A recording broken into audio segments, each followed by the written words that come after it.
Bonjour, bonjour, bonjour. Soyez bénis de la part de notre Seigneur Jésus-Christ. Dieu est bon au milieu de nous. Amen. Nous sommes en direct ici à Belgique avec ma colombe, prophétesse Nadine. Shalom, shalom. Ça nous fait plaisir encore ce matin de pouvoir vous rencontrer au travers de ces lives. Vraiment que le Seigneur vous bénisse abondamment. On est là en Belgique. Vraiment, on a voulu prendre un petit moment dans la présence du Seigneur avec vous. Vraiment, soyez bénis et restez connectés. Waouh, et puis ça passe bien. L'air ici est rafraîchissant. Regardez un peu de l'autre côté là. Donc, c'est merveilleux ici dans cet hôtel Ibis.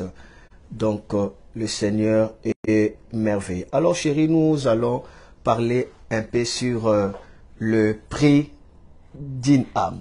Est-ce que l'âme a le prix? Et que vaut le prix de cette âme? Qui vaut mon âme? Est-ce que tu as un passage par rapport à cela?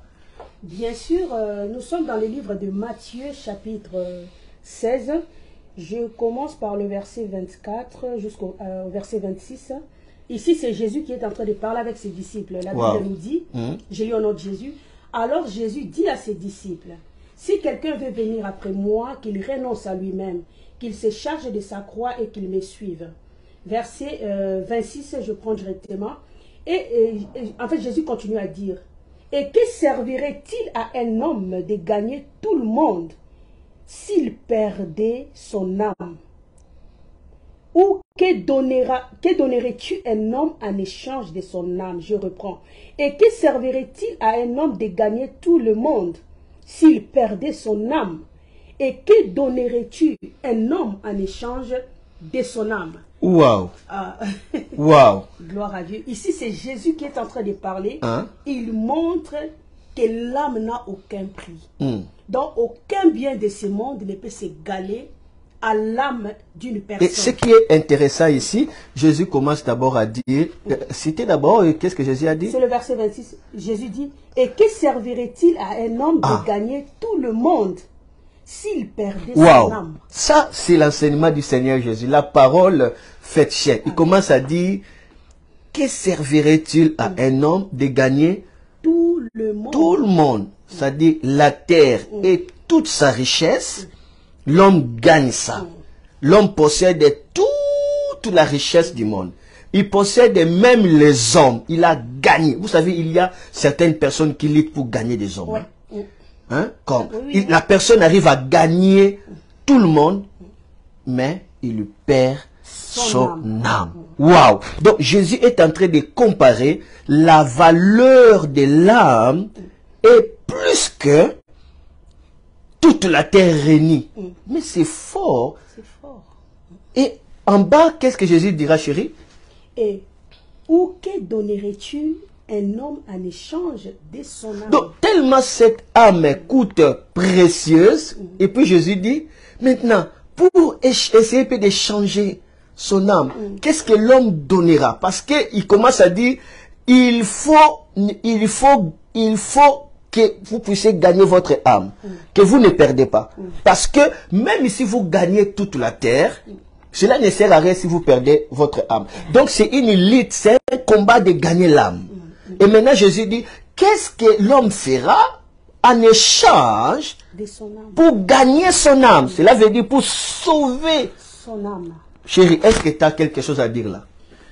Ici, on est en train de voir que c'est un grand... En fait, c'est-à-dire, l'âme de quelqu'un ne peut se comparer à rien. Ouais, ça serait bien de regarder un peu nos amis là. Donc, c'est-à-dire, l'âme de quelqu'un, on ne peut pas le comparer avec le bien de ce monde. Donc, parce que c'est tellement précieux. Donc, par là, nous comprenons que Jésus est en train de dire que pour que l'homme sauve son âme, il doit d'abord se désintéresser à tout ce qui est au monde. Car la Bible nous dit que celui qui aime le monde, l'amour du Père n'est pas en lui. Donc, aimer le monde, c'est-à-dire c'est être inimitié de Dieu. C'est-à-dire, pour sauver ton âme, il faudrait que tu puisses tourner tes regards vers Jésus. Parce que Jésus en fait, Jésus est en train de montrer que lui, il est au-dessus de tout ce que l'homme peut désirer dans ce monde. C'est-à-dire, Jésus-Christ, c'est un prix élevé que l'homme doit chercher à obtenir pour sauver son âme. Oui, c'est ça. En fait, Jésus est en train de poser la question. Il faut que l'âme soit gagnée, Et comment soit sauvée. Oui. Il commence à dire, attention, hein, on ne peut pas gagner cette âme par l'argent. On ne peut pas gagner cette âme en avoir tous les biens de ce monde. Il faut faire quelque chose pour sauver son âme. Il faut faire quelque chose en échange de son âme. De son âme. Et il dit bien que on ne peut pas changer son âme au prix des biens de ce monde. Il faut quelque chose qui n'est pas égal au bien de ce monde. Qui est au-delà de ça. Pour faire quoi? Pour échanger, afin que votre âme soit sauvée. C'est fort. Donc Jésus est en train de montrer la valeur de l'âme. Quel prix il faut donner pour que l'âme soit pour que votre âme soit sauvée. Âme soit dans la paix en abondance. Parce que l'argent ne peut pas donner la paix, la popularité ne peut pas donner la paix, le succès ne peut pas donner. Il y a quelque chose qu'il faut faire. Et surtout pour avoir le ciel comme héritage. Donc par là, nous comprenons que le prix d'une âme, comme maman l'a dit, vient de dire, ça se trouve à Jésus. Mais pour que Jésus te le donne, toi tu dois faire quelque chose pour que lui puisse te donner le prix là. Le prix de cette âme. Et qu'est-ce que tu feras? Il faut donner sa vie à Jésus. Et surtout, il faudrait que Jésus puisse avoir la place d'autorité dans ta vie. Donc, c'est-à-dire, devant Jésus, entre Jésus et le bien de ce monde, Jésus doit être ta priorité. C'est-à-dire, tu dois prioriser d'abord Christ dans tout le besoin que tu peux avoir dans ton cœur. Jésus doit devenir d'abord ta priorité. Et il faudrait l'avoir dans ton cœur pour pouvoir, c'est-à-dire sauver son âme. Donc Jésus est un prix, je peux dire, Jésus c'est un cadeau inégalable. Un cadeau qu'on ne peut pas comparer avec les cadeaux. Donc nous comprenons que Jésus, c'est le prix qu'il faut pour racheter l'âme d'une personne. Et le prix qu'il a payé, c'est bien son sang. Son sang coûte au-delà de toute la richesse de la terre. C'est pourquoi il dit, mon sang, c'est la solution pour gagner votre âme. Parce que votre âme a tellement le prix au-delà de toute la richesse de ce monde. Alors pour gagner ça, alors moi j'ai donné mon sang qui est au-delà de toute la richesse de ce monde, afin que vous ayez le ciel comme un héritage. Mais chérie, tu m'as dit quelque chose de très important sur la grâce. Raconte-nous un peu, raconte-nous. En fait, il y a beaucoup de gens qui voient la grâce dans un mauvais angle, en fait. Je donne un exemple. On est venu dans cet hôtel. Tout a été payé. Eh bien, ce n'est pas un exemple, c'est du concret. C'est du concret. Voilà. Raconte. On est venu, on a trouvé qu'on avait payé déjà pour nous la chambre. On a tout réservé pour le déjeuner, tout. Et nous, quand on est venu, on s'est juste présenté, sans rien payer. On nous a donné la chambre. Et le matin, on est descendu pour prendre le petit déjeuner. On nous a juste demandé le numéro de la chambre. Et on a dit que vous pouvez y aller parce que tout a été payé. Et aussi, ce déjeuner-là, c'est à volonté. À volonté. Ce n'est pas un petit déjeuner. C'est-à-dire, tu peux prendre tout ce que tu veux. Oui. On te demande rien. Parce que quelqu'un... Tout ce qu'on te demande seulement, c'est que toi, tu veux. Donc, donc, il faut que tu puisses jouir de ce qui est là. Donc, par là, nous comprenons que... La personne là a tout payé et nous, on n'a rien payé. Ce que nous, on devrait faire, c'était quoi? C'est jouir en fait, de cette faveur-là. Regardez nos amis là. De jouir de tout ce qui était, en fait, c'est ce que Jésus a fait. Il a tout payé. Il a fait tout ce qu'il fallait qu'il fasse pour que tu obtiennes ce dont tu as besoin. La vie en abondance. Oui, la vie. Et chérie, tu m'as dit quelque chose d'important qui m'a beaucoup touché. Dès que nous étions là au restaurant, on a pris tout et puis tu dis c'est comme ça la grâce. Oui.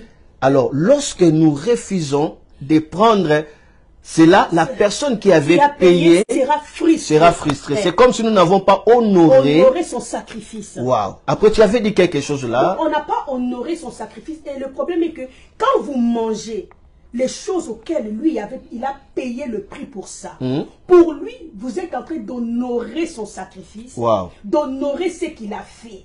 Donc, la personne qui a payé, lorsqu'il apprend on était là où il voulait qu'on soit, on a mangé par rapport à tout ce qu'il a payé, ça lui rend heureux pour lui. Il s'est dit qu'il n'avait pas fait le sacrifice en vain.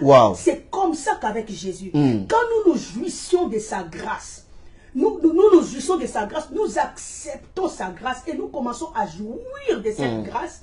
Jésus est dans la joie. Jésus est content. Donc, il considère ce genre de personnes-là comme des personnes qui honorent son sang. Qui honorent son sang. Qui honorent son sacrifice. Lorsque nous sommes bénis sur la terre, nous sommes prospères, nous sommes en bonne santé, c'est une manière d'honorer le sacrifice de l'agneau. Amen. Et la personne qui dit, eh bien, moi je ne vais pas, moi je vais payer à mes propres frais, donc cette personne-là n'a pas honoré, il n'a pas même respecté. Il est en train de rejeter la grâce. Oui, dis quelque chose que tu avais dit là, parce que c'était super. Donc du coup, la personne qui ne reçoit pas la grâce, qui refuse de jouir de la grâce que Jésus lui a donnée, c'est quelqu'un qui est en train de fouler cette grâce aux pieds. C'est quelqu'un qui est en train de piétiner le sacrifice de Jésus. C'est quelqu'un qui est en train, en fait, de ne pas honorer ce que Christ a fait. Et ce genre de personnes, devant le Seigneur, ce sont des personnes qui lui font beaucoup de mal. Et aussi, écoutez, il dit, qu'est-ce que l'homme donnera en échange de son âme? Qu'est-ce qu'il va donner pour que son âme trouve la paix? Qu'est-ce qu'il va donner pour que son âme trouve le shalom? Qu'est-ce qu'il va donner pour que son âme trouve le repos? Et Jésus a donné ça. Alors, la personne qui se plaît à vivre une vie de maladie, une vie de souffrance, une vie pathétique, une vie de plaire en disant que non, parce que je sers le Seigneur, cette personne est là. Je suis dans cet état de souffrance. Bon, je reste dans cet état. Jésus viendra me prendre. C'est dangereux. C'est très dangereux. C'est très dangereux. Et cette personne-là a refusé ce que Jésus a donné en échange pour son âme. Et par là, je peux même dire que ce genre de personnes, ils ne peuvent même pas prétendre aller au ciel. Parce que tu n'honores pas la grâce que Jésus t'a donnée. Tu ne célèbres pas son sacrifice. Mais comment tu vas prétendre entrer au ciel? Il ne sera pas content de toi. Et il y a quelque chose que j'ai remarqué, dès qu'on était là, tout ce qu'on devait faire, c'était quoi? De manger. De prendre. De prendre, de faire tout ce que vous voulez. Donc je comprends que la grâce pourvoit. Oui, la grâce a pourvu, donc la grâce a mis en disposition. La grâce nous pourvoit. Donc nous devons se mettre dans la position de recevoir. De recevoir, de continuer toujours à recevoir. Plus on reçoit, plus la grâce coule. Plus on reçoit, plus la grâce est célébrée. Comment on doit recevoir de la grâce, chérie? Je te pose un peu cette question. On reçoit la grâce par la foi. Lorsqu'on croit à l'œuvre de la croix, on croit au sacrifice, on s'est dit que Christ a déjà tout fait. Il a tout payé pour que ma vie soit meilleure. Il a tout payé pour que je puisse gagner dans la vie. Il a tout payé pour que je puisse mériter une bonne vie sur la terre. C'est ça la vie en abondance. Et beaucoup de gens pensent que la grâce, c'est Jésus t'a sauvé seulement pour que tu puisses aller au ciel. Non. Or que la grâce commence ici sur la terre. Jésus a traité d'abord les problèmes du corps, l'âme et l'esprit avant d'aller au ciel. C'est pour cela qu'il a dit que sur la croix, il s'est fait pauvre. Voilà. Pourquoi? Pour que nous puissions obtenir la bénédiction. Et cette pauvreté-là, c'était physique. Il ne parlait pas des choses spirituelles parce qu'il a cité bénédiction de qui? D'Abraham. Amen. Et il dit par ces maîtrises, nous sommes guéris. C'est physique, ce n'est pas spirituel. C'est que nous soyons en bonne santé. Et lorsqu'il lui dit qu'il nous a pardonné les péchés, ça c'est dans le domaine spirituel. Donc la croix a résolu toute la question de l'homme, afin que l'homme reçoit en échange le bonheur que son âme a tant désiré. Et lorsque Jésus te donne son bonheur, ta paix commence à toucher les gens de ta génération. Amen. Ta bénédiction devient un témoignage pour que plusieurs voient ta lumière, Amen. afin qu'ils viennent à Jésus-Christ. Gloire à Dieu. Par là, je peux même dire que si quelqu'un est dans un état de souffrance, un état un état qui n'est pas bien, cette personne-là doit refuser cet état. Ce n'est pas la volonté de Jésus. Voilà. Si toi, tu te plais dans un état de médiocrité, de souffrance, tu te dis que ça me suffit. À quoi sert maintenant le sacrifice? Et d'autres disent que... Pourquoi Christ était mort? Voilà. Et d'autres disent que Jésus-Christ est en train de me discipliner à me donner la maladie. Non, non, non, non, non, non, non. Et c'est Jésus-Christ qui est en train de me discipliner pour que je manque de quoi manger. Si tu ne connaissais pas Christ, on peut dire oui. Mais lorsque tu dis enfant de Dieu et que tu connais ce genre de vérité, il faut refuser toute situation précaire dans ta vie. Et ce qui est fort est que nous avons vu Jésus-Christ à travers la Bible. Il n'a jamais refusé la guérison à quiconque demandait. Et comment Jésus te dira que non, tu dois mourir comme ça parce que c'est ma volonté? Non. Jésus a déjà refusé à une seule personne la guérison alors que cette personne demandait? Jamais. Et dans le livre même de Jérémie, la Bible nous démontre la volonté de Dieu pour nous. Il dit qu'il a des projets de bonheur. De bonheur. Et non de malheur. Wow. Pourquoi? Pour nous donner un avenir meilleur. Wow. Donc la volonté de Dieu pour nous est que nous soyons bien d'abord sur la terre avant d'aller au ciel. Le bonheur là, la vie abondante là, c'est d'abord sur la terre et ça nous amène au ciel. Si tu n'es pas heureux sur la terre, bien-aimé, comment tu prétends être heureux au ciel? C'est pour cela qu'il faudrait d'abord commencer à faire, comment je peux dire, donc à valoriser le sacrifice de Christ et Jésus sur la terre, en acceptant tout ce que en fait, l'œuvre de la croix de Jésus te donne. Moi, je les appelle les acquis de la croix. Et chérie, je te pose une question. Beaucoup de gens disent que non, la grâce pousse les gens à pécher. Qu'est-ce que tu dis par rapport à cela? La grâce ne pousse pas les gens à pécher. Je crois dans le livre des Romains, la Bible nous dit que la bonté de l'Éternel dans nos vies, ces bontés nous poussent à les craindre. Wow. Donc quand Dieu manifeste sa grâce sur toi, ça prouve combien il t'aime. Et toi, qu'est-ce que tu peux donner en retour à celui qui t'a fait tant de bien? Wow. La seule chose que tu peux lui donner, c'est de faire ce qu'il veut, de chercher à jouir son cœur. Et la meilleure chose qu'on peut faire, que Dieu soit content de nous, c'est de marcher dans sa volonté, de faire ce que sa parole nous demande. Et beaucoup de gens ignorent que la grâce nous enseigne la piété. Cela veut dire la pureté intérieure. Quand on reçoit réellement la grâce de Dieu, on reçoit la présence de Jésus. Yes. Parce que dans Jean chapitre 1, la Bible dit, nous avons vu sa manière où il marchait. C'était grâce sur grâce. Donc la grâce, c'est une présence. Yes. Quand on reçoit cette grâce, on marche au pas de Jésus Christ. Aujourd'hui, le thème, c'était le prix de l'âme. Tu peux nous résumer et puis nous quittons ce lieu. Les prix de l'âme, comme l'homme de Dieu a dit, donc pour sauver son âme, il faut recevoir les dons que Dieu nous a donnés et ces dons s'appellent Jésus. Quand tu reçois Jésus dans ta vie, tu reçois le salut de ton âme. Et en Jésus-Christ, c'est un forfait bien-aimé complet. En lui, il y a tout ce dont nous avons besoin. Jésus, c'est le forfait complet. En lui, il y a tout ce dont nous avons besoin. Et aujourd'hui, commencez à voir la valeur de votre âme. Amen. Parce que vous valez plus que tous les trésors de ce monde. Amen. Parce que Jésus dit, si tu gagnes tout et que tu perds ton âme, ça sert à rien. Et Jésus dit, avec quoi maintenant on peut donner pour racheter son âme. Donc tu coûtes tellement cher, c'est pourquoi Jésus était mort à la croix. Donc à partir d'aujourd'hui, commencez à voir ta vie à la manière que Jésus te voit. Amen. Commencez à vivre une vie aimée par qui? Par les bons par le bon berger. Commencez à voir ta vie comme une vie aimée par les bons bergers. Comme une vie estimée par les bons bergers. Comme une vie intentionnée par les bons bergers. Comme une vie admirée par qui? Par les bons bergers. Donc par là, je peux dire que tu n'es pas n'importe qui. Amen. Alors, vivez dans la joie et que le Seigneur soit avec toi. Donc, c'était Noah Et Nadine Lomata. Waouh! Ouais, Alors, pareil. croyez seulement et ne doute pas. Amen. Ah, chérie, tu peux chanter un cantique là. Ascension. Oui. Hum. Ascension, la montée miraculeuse. Christ rentre vers le Père.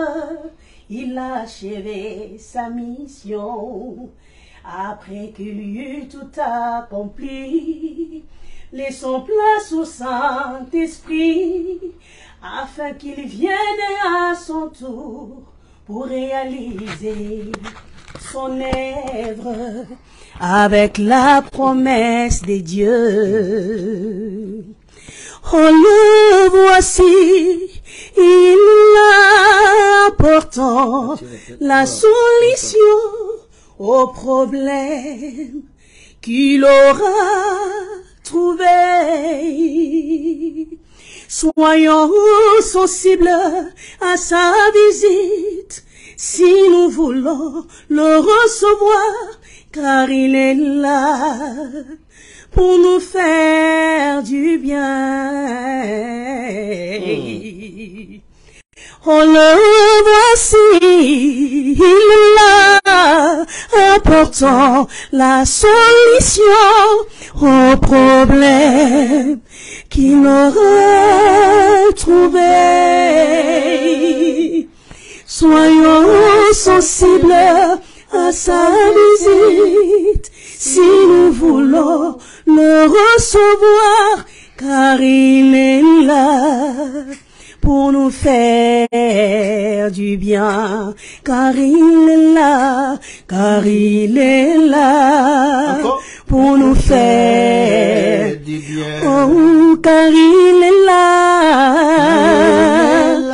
oh, pour nous faire du bien. Jésus est là, Il est là, du bien. notre ami est là, Il est il est là, du bien. oh, car il est là, Yahweh, pour nous faire, oh, car il est là, pour nous faire du bien. Soyez bénis dans le nom de Jésus-Christ. Soyez bénis dans le nom de Jésus-Christ. Amen. Soyez bénis dans le nom de Jésus-Christ. Amen. Que la valeur de ton âme qui a été magnifiée à la croix par le sacrifice de Jésus soit restaurée au nom de Jésus-Christ. Soit guérie au nom de Jésus-Christ. Soit touchée au nom de Jésus-Christ. Yes, soit impactée au nom de Jésus-Christ. Amen. Amen, amen, amen. Pour nos amis qui sont en France, nous sommes à l'église Porte de l'Orient, Montauban. Vous pouvez nous joindre. Amen. Ça serait une bénédiction. Donc déjà, on serait là le dimanche. Nous allons rentrer en France et il y aura un grand culte. Amen, Alors, amen. Soyez là, soyez là. Donc, nous allons tous se baigner dans la présence de Dieu, car la Bible nous dit qu'il y a plus de bonheur de passer dans sa présence. Et la Bible dit dans le livre des psaumes que devant sa face, le bonheur ne finit jamais. Devant sa face, jamais. le bonheur ne finit Jamais. jamais. Devant sa face, le bonheur ne Amen. finit jamais. C'était un page spécial ici à Belgique. Que le nom du Seigneur soit béni. À Charleroi. Ah oui, Charleroi. Merci. Alors, partagez, partagez, partagez. Quant à moi, je vous dis ciao. Ciao, que le Seigneur vous bénisse abondamment. On vous aime, on vous aime. Restez bénis et soyez couverts par le sang de Jésus-Christ à Nazareth. N'oubliez pas que Jésus va revenir bientôt. Préparons-nous pour nos séjours célestes. Préparons nos vacances au ciel parce qu'il revient déjà. Il revient Alors déjà. je vis ma fille Gisèle. Amen, amen. Soyez bénis, soyez Amen. arrosés et vivez la faveur Des de dieux. Dieu. Amen. Ciao, ciao. Soyez bénis. Bye bye. Bye bye. Super.